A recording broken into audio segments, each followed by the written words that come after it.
चलिए अब अगले क्वेश्चन पर आते हैं बच्चों। इस क्वेश्चन में क्या बोला है, a particle stationary particle breaks into two masses ma and mb which move with velocity va and vb respectively.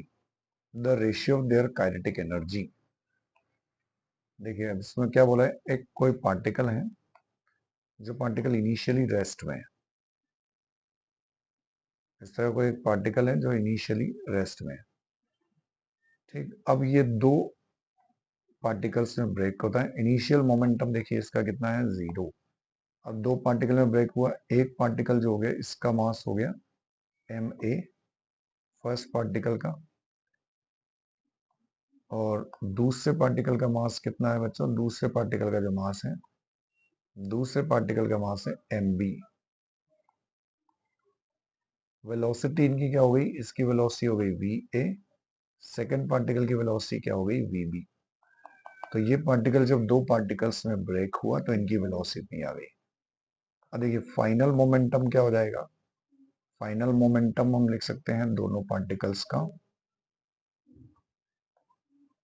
M m a v a पहले पार्टिकल का minus m b v b दूसरे particle का, और by conservation of momentum, by conservation of momentum हम क्या बोल सकते हैं बच्चों, इनिशियल फाइनल मोमेंटम सेम होगा। मतलब हम लिख सकते हैं m a v a equals to m b v b. Initial final momentum क्योंकि सेम है तो इनिशियल मोमेंटम तो हो गया 0, फाइनल मोमेंटम हो गया m b v b, m a v a minus m b v b, ये हो जाएगा 0।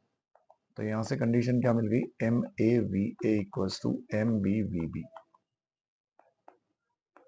ठीक है बच्चों, इनिशियल मोमेंटम क्योंकि 0 था, फाइनल मोमेंटम लिखा हमने, कंजर्वेशन ऑफ मोमेंटम अप्लाई करके कंजर्वेशन ऑफ मोमेंटम से इनिशियल फाइनल मोमेंटम को इक्वेट कर दिया, यहां से कंडीशन आ गई।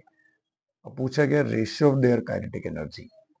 तो देखिए काइनेटिक एनर्जी बी अपॉन ए का रेशियो पूछा है, तो देखिए काइनेटिक एनर्जी का फॉर्मूला क्या लिख सकते हैं, काइनेटिक एनर्जी को हम लिख सकते हैं पी स्क्वायर बाई 2m। अब देखिए मोमेंटम तो पार्टिकल का कांस्टेंट है, मोमेंटम कंजर्व रहेगा, तो काइनेटिक एनर्जी किस पर डिपेंड कर रही है बच्चों, 1 अपॉन मास। अब हमसे क्या पूछा है, बी अपॉन ए की काइनेटिक एनर्जी, तो kinetic energy of B upon A ये क्या मिल जाएगी बच्चों, मास के इनवर्स रेशियो में, मतलब m a upon m b. तो या तो आंसर मिल जाता है m a upon m b, जो कि चार ऑप्शन में m a upon m b अपने पास नहीं है, ये नहीं है तो फिर m a upon m b का रेशियो हम यहां से फाइंड आउट कर लें।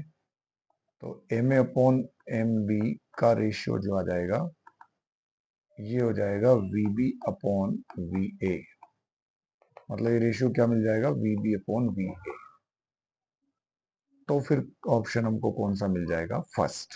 तो करेक्ट आंसर क्या हो जाएगा बच्चों, फर्स्ट।